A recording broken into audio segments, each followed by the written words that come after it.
بسم الله الرحمن الرحيم. الحمد لله الذي خلق السماوات والأرض وجعل الظلمات والنور، ثم الذين كفروا بربهم يعدلون. هو الذي خلقكم من طين ثم قضى أجلا وأجل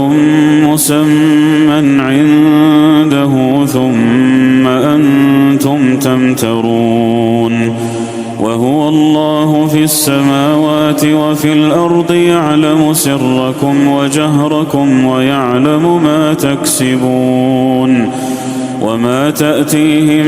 من آية من آيات ربهم إلا كانوا عنها معرضين. فقد كذبوا بالحق لما جاءهم، فسوف يأتيهم أنباء ما كانوا به يستهزئون. ألم يروا كم أهلكنا من قبلهم من قرن مكناهم في الأرض ما لم نمكن لكم، وأرسلنا السماء عليهم مدرارا وجعلنا الأنهار تجري من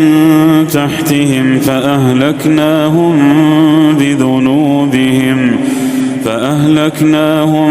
بذنوبهم وأنشأنا من بعدهم قرنا آخرين.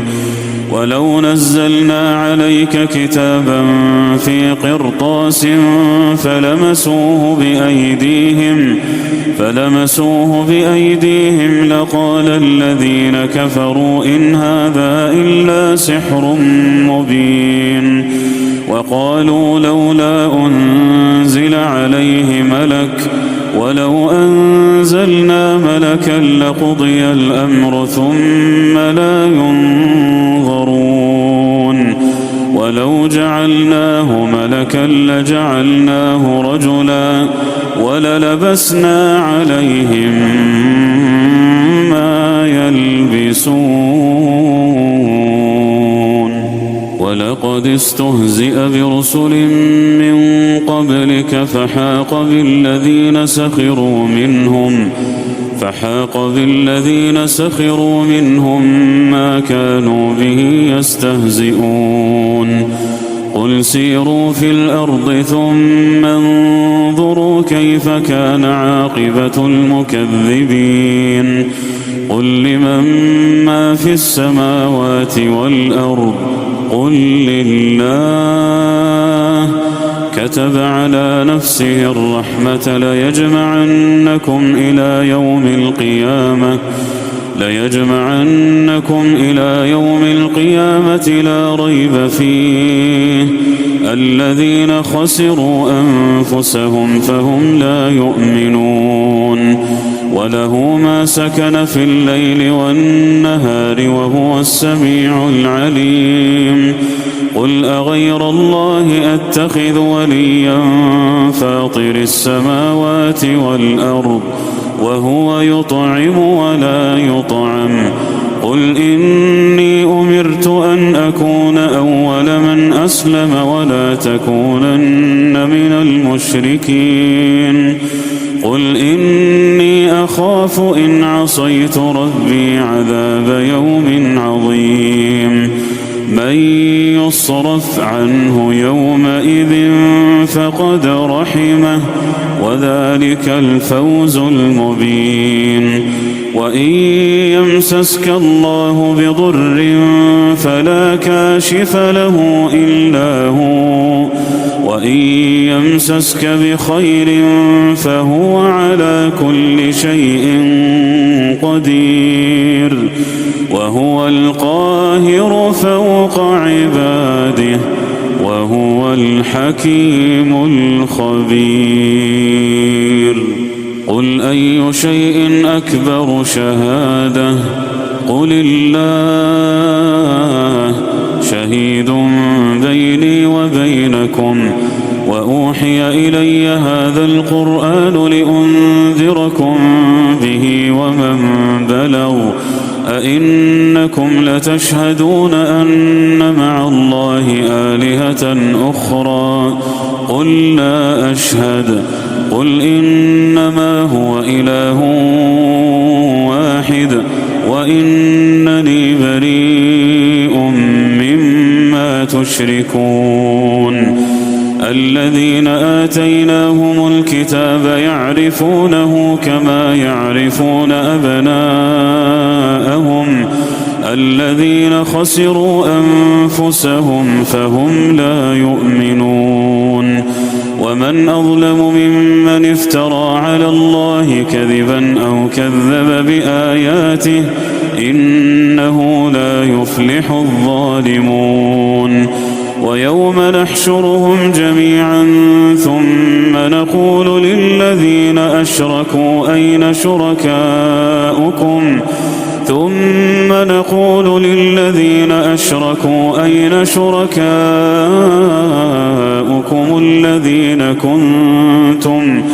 الذين كنتم تزعمون ثم لم تكن فتنتهم إلا أن قالوا والله ربنا ما كنا مشركين انظر كيف كذبوا على أنفسهم وضل عنهم ما كانوا يفترون ومنهم من يستمع إليك وجعلنا على قلوبهم أكنة أن يفقهوه وفي آذانهم وقرا وإن يروا كل آية لا يؤمنوا بها حتى إذا جاءوك يجادلونك يقول الذين كفروا إن هذا إلا أساطير الأولين وهم ينهون عنه وينأون عنه وإن يهلكون إلا أنفسهم وما يشعرون ولو ترى إذ وقفوا على النار فقالوا يا ليتنا نرد ولا نكذب بآيات ربنا ونكون من المؤمنين بل بدا لهم ما كانوا يخفون من قبل ولو ردوا لعادوا لما نهوا عنه وإنهم لكاذبون وقالوا إن هي إلا حياتنا الدنيا وما نحن بمبعوثين ولو ترى إذ وقفوا على ربهم قال أليس هذا بالحق قالوا بلى وربنا قال فذوقوا العذاب بما كنتم تكفرون قد خسر الذين كذبوا بلقاء الله حتى إذا جاءتهم الساعة بغتة قالوا يا حسرتنا على ما فرطنا فيها وهم يحملون أوزارهم على ظهورهم ألا ساء ما يزرون وما الحياة الدنيا إلا لعب ولهو وللدار الآخرة خير للذين يتقون أفلا تعقلون قد نعلم إنه ليحزنك الذي يقولون فإنهم لا يكذبونك ولكن الظالمين بآيات الله يجحدون ولقد كذبت رسل من قبلك فصبروا على ما كذبوا وأوذوا حتى أتاهم نصرنا ولا مبدل لكلمات الله ولقد جاءك من نبأ المرسلين وإن كان كبر عليك إعراضهم فإن استطعت أن تبتغي نفقا في الأرض أو سلما في السماء فتأتيهم بآية ولو شاء الله لجمعهم على الهدى فلا تكونن من الجاهلين إنما يستجيب الذين يسمعون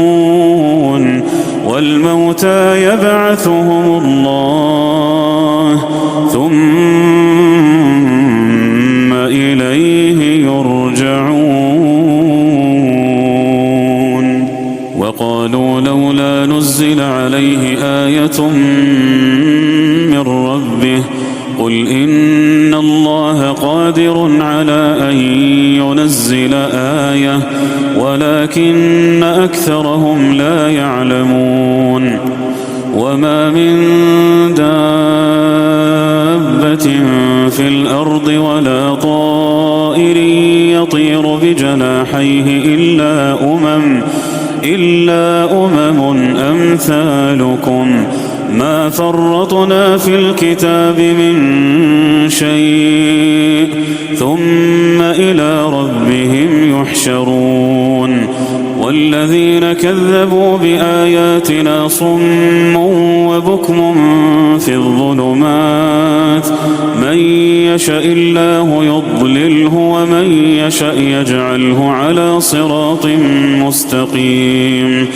قل أرأيتكم إن أتاكم عذاب الله أو أتتكم الساعة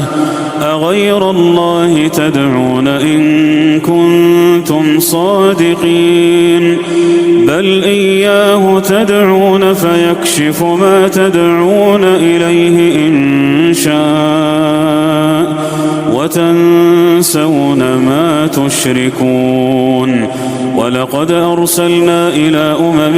من قبلك فأخذناهم بالبأساء والضراء لعلهم يتضرعون فلولا إذ جاءهم بأسنا تضرعوا ولكن قست قلوبهم وزين لهم الشيطان ما كانوا يعملون فلما نسوا ما ذكروا به فتحنا عليهم أبواب كل شيء حتى إذا فرحوا بما أوتوا أخذناهم بغتة فإذا هم مبلسون فقطع دابر القوم الذين ظلموا والحمد لله رب العالمين قل أرأيتم إن أخذ الله سمعكم وأبصاركم وختم على قلوبكم من إله غير الله يأتيكم به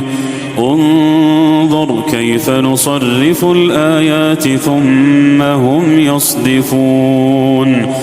قل أرأيتكم إن أتاكم عذاب الله بغتة أو جهرة هل يهلك إلا القوم الظالمون وما نرسل المرسلين إلا مبشرين ومنذرين فمن آمن وأصلح فلا خوف عليهم ولا هم يحزنون والذين كذبوا بآياتنا يمسهم العذاب بما كانوا يفسقون قل لا أقول لكم عندي خزائن الله ولا أعلم الغيب ولا أقول لكم إني ملك إن أتبع إلا ما يوحى إلي قل هل يستوي الأعمى والبصير أفلا تتفكرون وأنذر به الذين يخافون أن يحشروا إلى ربهم ليس لهم من دونه ولي ولا شفيع لعلهم يتقون ولا تطرد الذين يدعون ربهم بالغداة والعشي يريدون وجهه ما عليك من حسابهم من شيء وما من حسابك عليهم من شيء فتطردهم فتكون من الظالمين وكذلك فتنا بعضهم ببعض ليقولوا أهؤلاء من الله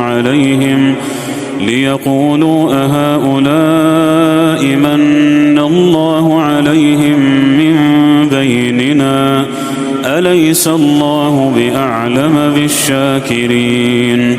وإذا جاءك الذين يؤمنون بآياتنا فقل سلام عليكم كتب ربكم على نفسه الرحمة أنه من عمل منكم سوءا بجهالة ثم تاب من بعده وأصلح فأنه غفور رحيم وكذلك نفصل الآيات ولتستبين سبيل المجرمين قل إني نهيت أن أعبد الذين تدعون من دون الله قل لا أتبع أهواءكم قد ضللت إذا وما أنا من المهتدين قل إني على بينة من ربي وكذبتم به ما عندي ما تستعجلون به إن الحكم إلا لله يقص الحق وهو خير الفاصلين قل لو أن عندي ما تستعجلون به لقضي الأمر بيني وبينكم والله أعلم بالظالمين وعنده مفاتح الغيب لا يعلمها إلا هو ويعلم ما في البر والبحر وما تسقط من ورقة إلا يعلمها ولا حبة في ظلمات الأرض ولا رطب ولا يابس إلا في كتاب مبين وهو الذي يتوفاكم بالليل ويعلم ما جرحتم بالنهار ثم يبعثكم فيه ليقضى أجل مسمى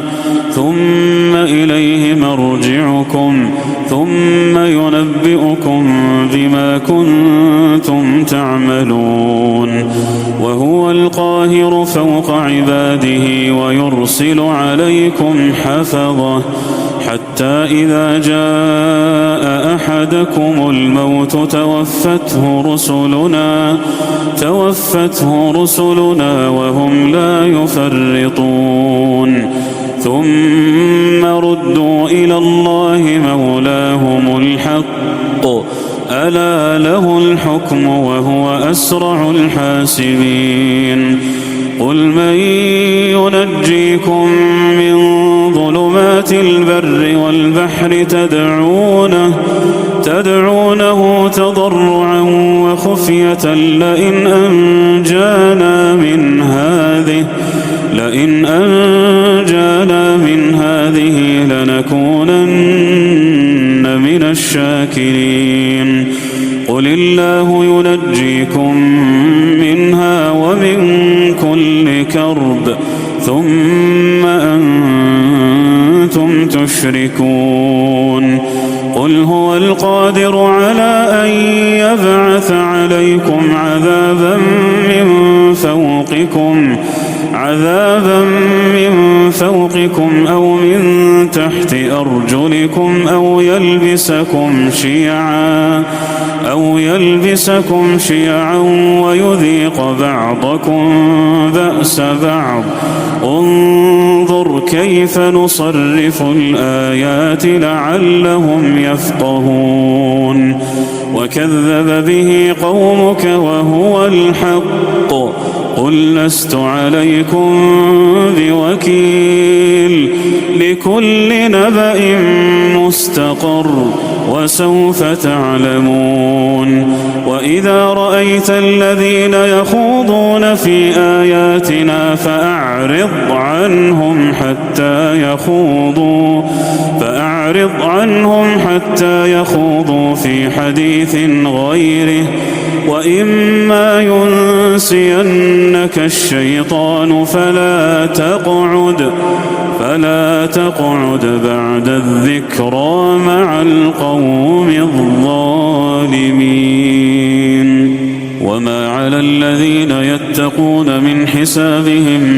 من شيء ولكن ذكرى لعلهم يتقون وذر الذين اتخذوا دينهم لعبا ولهوا وغرتهم الحياة الدنيا وذكر به أن تبسل نفس بما كسبت ليس لها من دون الله ولي ولا شفيع وإن تعدل كل عدل لا يؤخذ منها أولئك الذين أبسلوا بما كسبوا لهم شراب من حميم وعذاب أليم بما كانوا يكفرون قل أندعو من دون الله ما لا ينفعنا ولا يضرنا ونرد على أعقابنا بعد إذ هدانا الله كالذي استهوته الشياطين في الأرض حيران له أصحاب يدعونه إلى الهدى ائتنا قل إن هدى الله هو الهدى وأمرنا لنسلم لرب العالمين وأن أقيموا الصلاة واتقوه وهو الذي إليه تحشرون وهو الذي خلق السماوات والأرض بالحق ويوم يقول كن فيكون قوله الحق وله الملك يوم ينفخ في الصور عالم الغيب والشهادة وهو الحكيم الخبير وإذ قال إبراهيم لأبيه آزر أتتخذ أصناما آلهة إني أراك وقومك في ضلال مبين وكذلك نري إبراهيم ملكوت السماوات والأرض وليكون من الموقنين فلما جن عليه الليل رأى كوكبا قال هذا ربي فلما أفل قال لا أحب الآفلين فلما رأى القمر بازغا قال هذا ربي فلما أفل قال لئن لم يهدني ربي قال لئن لم يهدني ربي لأكونن من القوم الضالين فلما رأى الشمس بازغة قال هذا ربي هذا أكبر فلما أفلت قال يا قوم إني بريء مما تشركون إني وجهت وجهي للذي فطر السماوات والأرض حنيفا وما أنا من المشركين وحاجه قومه قال أتحاجوني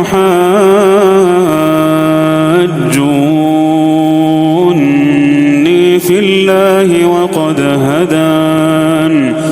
ولا أخاف ما تشركون به إلا أن يشاء ربي شيئا وسع ربي كل شيء علما أفلا تتذكرون وكيف أخاف ما أشركتم ولا تخافون أنكم أشركتم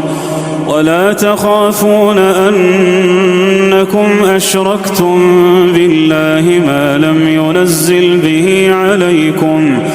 ما لم ينزل به عليكم سلطانا فأي الفريقين أحق بالأمن إن كنتم تعلمون الذين آمنوا ولم يلبسوا إيمانهم بظلم أولئك لهم الأمن وهم مهتدون وتلك حجتنا آتيناها إبراهيم على قومه نرفع درجات من نشاء إن ربك حكيم عليم ووهبنا له إسحاق ويعقوب كلا هدينا ونوحا هدينا من قبل ومن ذريته داود وسليمان وأيوب ويوسف وموسى وهارون وكذلك نجزي المحسنين وزكريا ويحيى وعيسى وإلياس كل من الصالحين وإسماعيل واليسع ويونس ولوطا وكلا فضلنا على العالمين ومن آبائهم وذرياتهم وإخوانهم واجتبيناهم وهديناهم إلى صراط مستقيم ذلك هدى الله يهدي به من يشاء من عباده ولو أشركوا لحبط عنهم ما كانوا يعملون أولئك الذين آتيناهم الكتاب والحكم والنبوة فإن يكفر بها هؤلاء فقد وكلنا بها قوما ليسوا بها بكافرين أولئك الذين هدى الله فبهداه مقتده قل لا أسألكم عليه أجرا إن هو إلا ذكرى للعالمين وما قدروا الله حق قدره إذ قالوا ما أنزل الله على بشر من شيء قل من أنزل الكتاب الذي جاء به موسى نورا وهدى للناس تجعلونه قراطيس تبدونها وتخفون كثيرا وعلمتم ما لم تعلموا أنتم ولا آباؤكم قل الله خوضهم يلعبون وهذا كتاب أنزلناه مبارك مصدق الذي بين يديه ولتنذر أم القرى ومن حولها والذين يؤمنون بالآخرة يؤمنون به وهم على صلاتهم يحافظون ومن أظلم ممن افترى على الله كذبا أو قال أوحي إلي ولم يوح إليه شيء ومن قال سأنزل مثل ما أنزل الله ولو ترى إذ الظالمون في غمرات الموت والملائكة باسطوا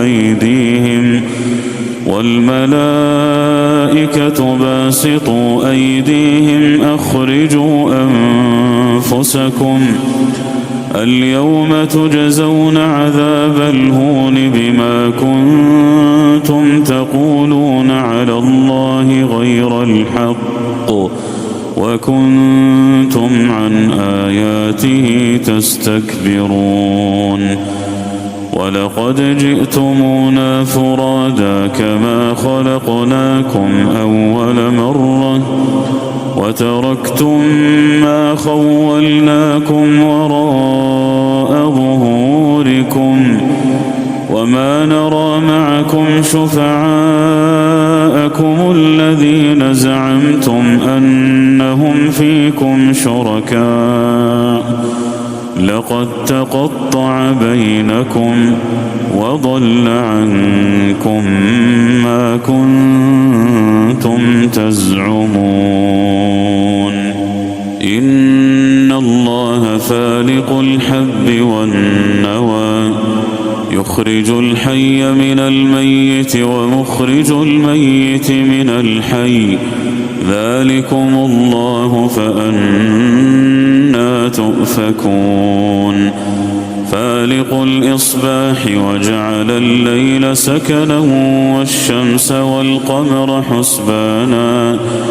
ذلك تقدير العزيز العليم وهو الذي جعل لكم النجوم لتهتدوا بها في ظلمات البر والبحر قد فصلنا الآيات لقوم يعلمون وهو الذي أنشأكم من نفس واحدة فمستقر ومستودع قد فصلنا الآيات لقوم يفقهون وهو الذي أنزل من السماء ماء فأخرجنا به نبات كل شيء فأخرجنا منه خضرا نخرج منه حبا متراكبا ومن النخل من طلعها قنوان دانية وجنات من أعناب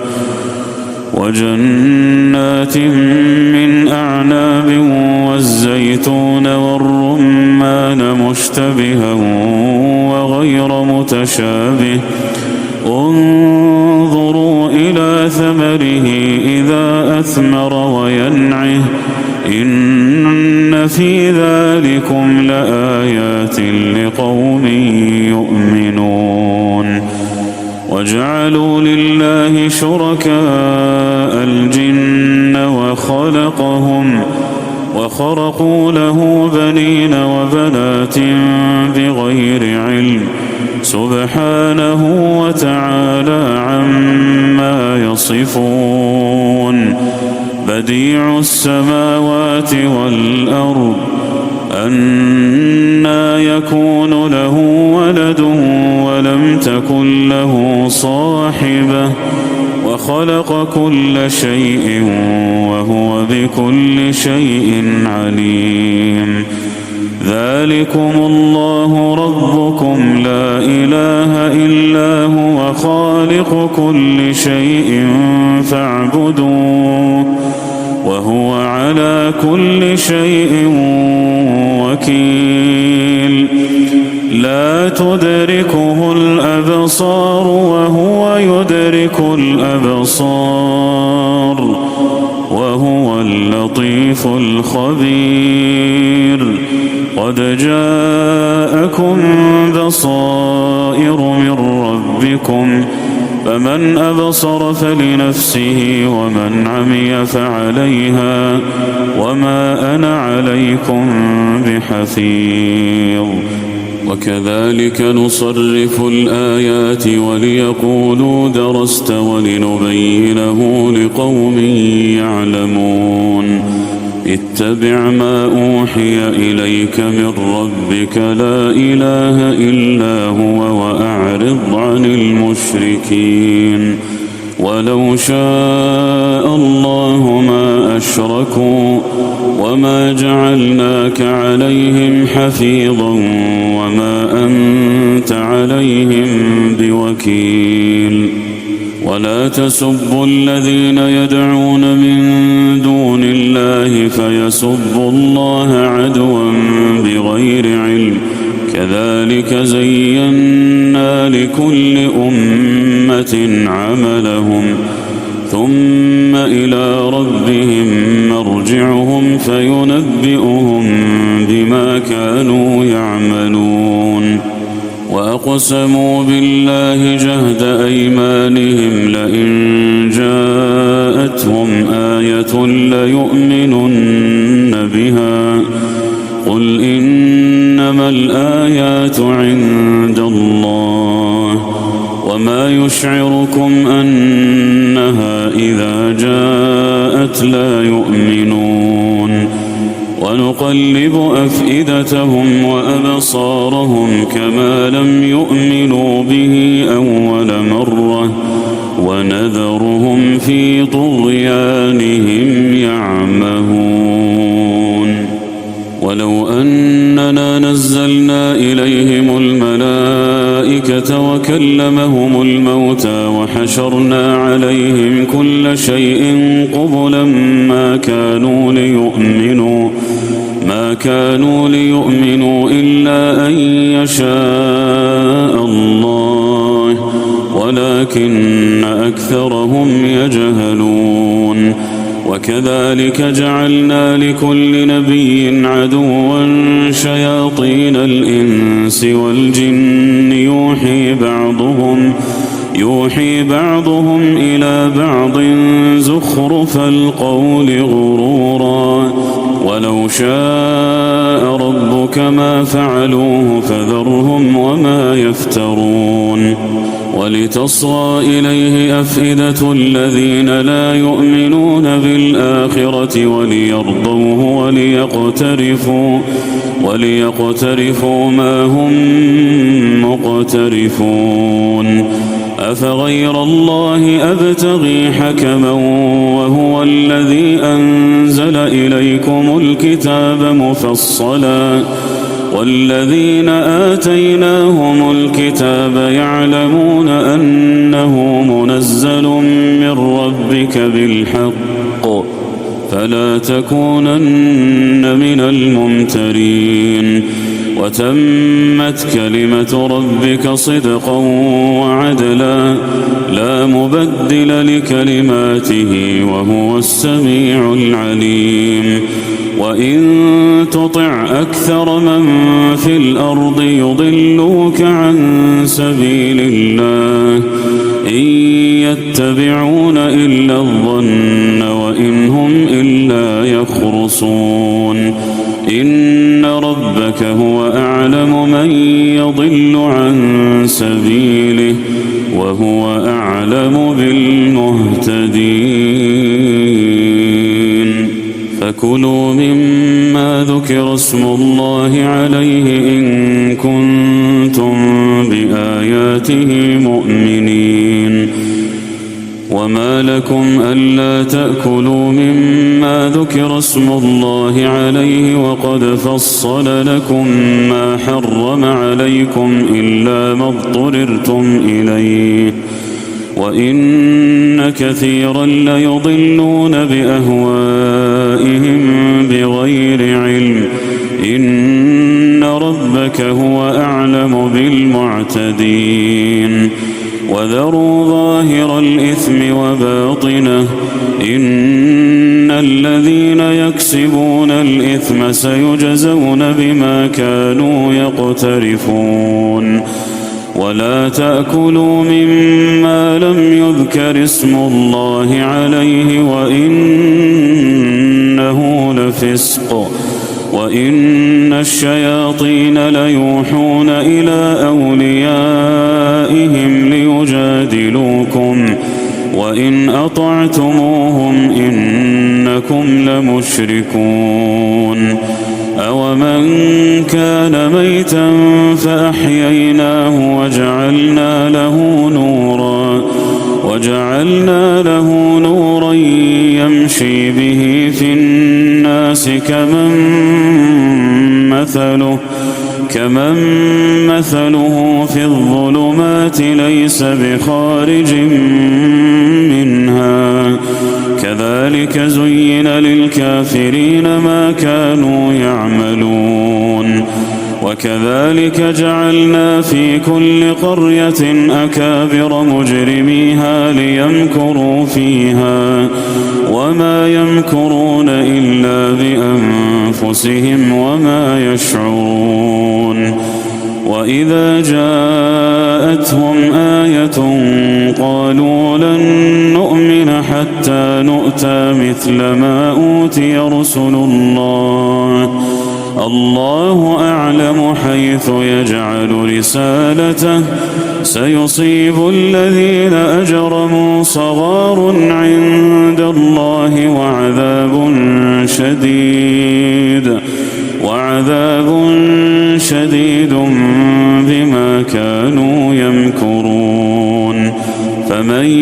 يرد الله أن يهديه يشرح صدره للإسلام ومن يرد أن يضله يجعل صدره ضيقا حرجا كأنما يصعد في السماء كذلك يجعل الله الرجس على الذين لا يؤمنون وهذا صراط ربك مستقيما قد فصلنا الآيات لقوم يذكرون لهم دار السلام عند ربهم وهو وليهم بما كانوا يعملون ويوم يحشرهم جميعا يا معشر الجن قد استكثرتم من الإنس وقال أولياؤهم من الإنس ربنا استمتع بعضنا ببعض وبلغنا أجلنا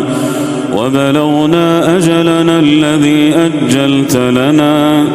قال النار مثواكم خالدين فيها إلا ما شاء الله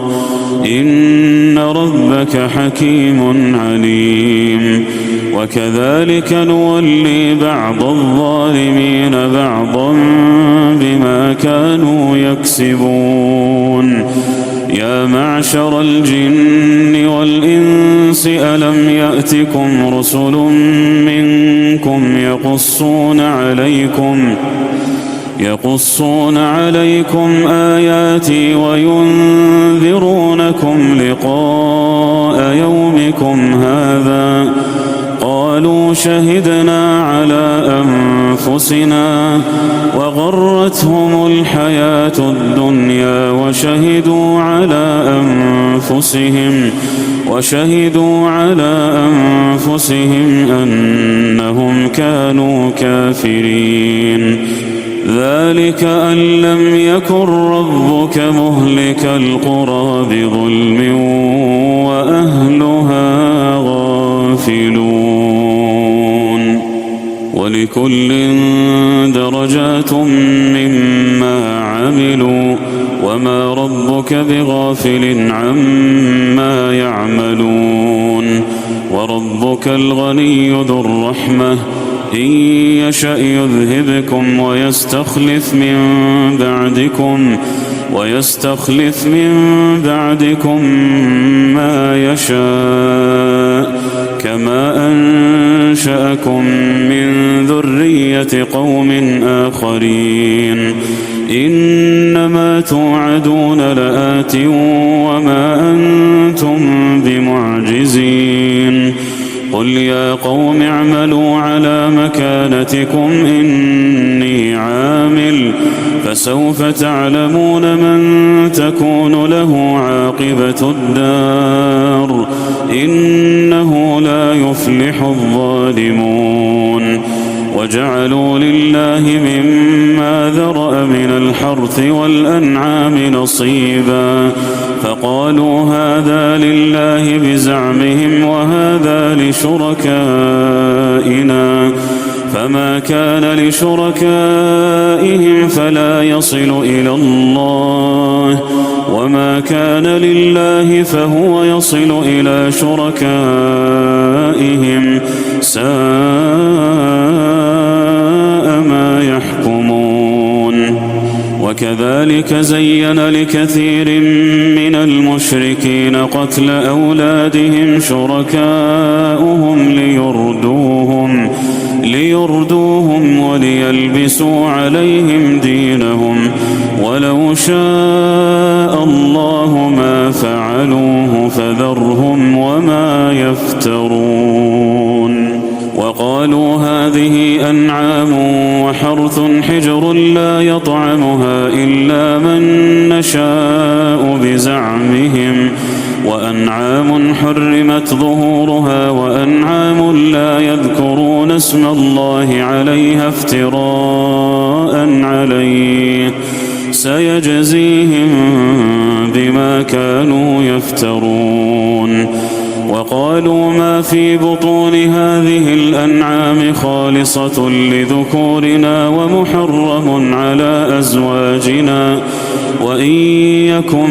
ميتة فهم فيه شركاء سيجزيهم وصفهم إنه حكيم عليم. قد خسر الذين قتلوا أولادهم سفها بغير علم وحرموا ما رزقهم الله افتراء على الله قد ضلوا وما كانوا مهتدين. وهو الذي أنشأ جنات معروشات وغير معروشات والنخل والزرع مختلفا أكله والزيتون والرمان متشابها وغير متشابه كلوا من ثمره إذا أثمر وآتوا حقه يوم حصاده ولا تسرفوا إنه لا يحب المسرفين. ومن الأنعام حمولة وفرشا كلوا مما رزقكم الله ولا تتبعوا خطوات الشيطان إنه لكم عدو مبين. 8 أزواج من الضأن 2 ومن المعز 2 قل الذكرين حرم أم الأنثيين الأنثيين أما اشتملت عليه أرحام الأنثيين نبئوني بعلم إن كنتم صادقين ومن الإبل 2 ومن البقر 2 قل الذكرين حرم أم الأنثيين أما اشتملت عليه أرحام الأنثيين أم كنتم شهداء إذ وصاكم الله بهذا فمن أظلم ممن افترى على الله كذبا ليضل الناس بغير علم إن الله لا يهدي القوم الظالمين قل لا أجد فيما أوحي إلي محرما على طاعم يطعمه إلا أن يكون ميتة أو دما مسفوحا أو لحم خنزير فإنه رجس أو فسقا أهل لغير الله به فمن اضطر غير باغ ولا عاد فإن ربك غفور رحيم وعلى الذين هادوا حرمنا كل ذي ظفر ومن البقر والغنم حرمنا عليهم شحومهما إلا ما حملت ظهورهما أو الحوايا أو ما اختلط بعظم ذلك جزيناهم ببغيهم وإنا لصادقون فإن كذبوك فقل ربكم ذو رحمة واسعة ولا يرد بأسه عن القوم المجرمين سيقول الذين أشركوا لو شاء الله ما أشركنا ولا آباؤنا ولا حرمنا من شيء كذلك كذب الذين من قبلهم حتى ذاقوا بأسنا قل هل عندكم من علم فتخرجوه لنا إن تتبعون إلا الظن وإن أنتم إلا تخرصون قل فلله الحجة البالغة فلو شاء لهداكم أجمعين قل هلم شهداءكم الذين يشهدون أن الله حرم هذا فإن شهدوا فلا تشهد معهم ولا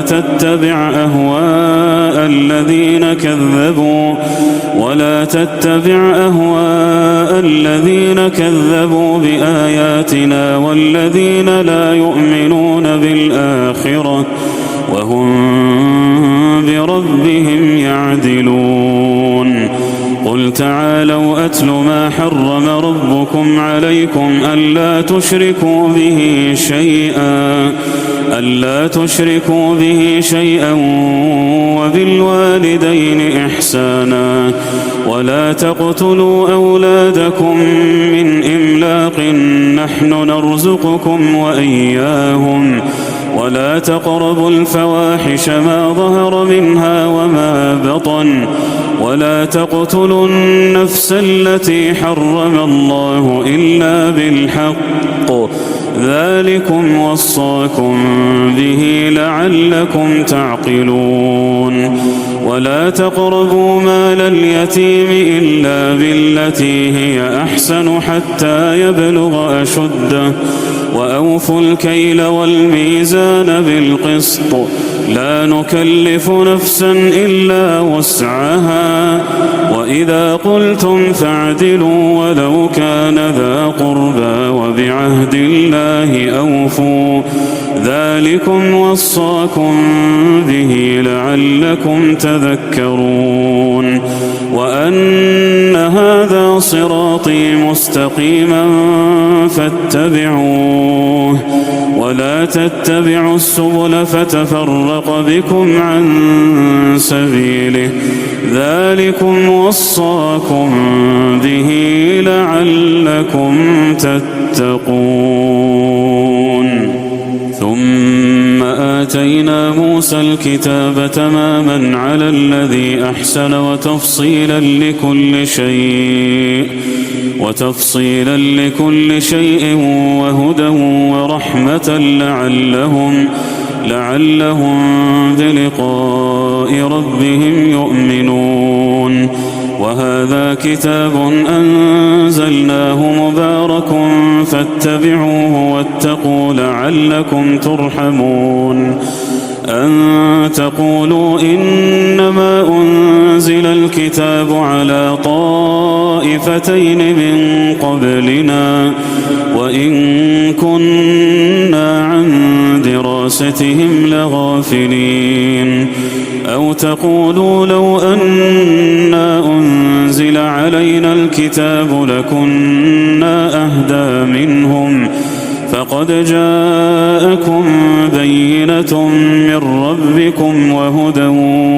ورحمة فمن أظلم ممن كذب بآيات الله وصدف عنها. سنجزي الذين يصدفون عن آياتنا سوء العذاب بما كانوا يصدفون. هل ينظرون إلا أن تأتيهم الملائكة أو يأتي ربك أو يأتي بعض آيات ربك. يوم يأتي بعض آيات ربك لا ينفع نفسا إيمانها لم تكن آمنت من قبل أو كسبت في إيمانها خيرا. قل انتظروا إنا منتظرون. إن الذين فرقوا دينهم وكانوا شيعا لست منهم في شيء إنما أمرهم إلى الله ثم ينبئهم بما كانوا يفعلون. من جاء بالحسنة فله 10 أمثالها ومن جاء بالسيئة فلا يجزى إلا مثلها وهم لا يظلمون.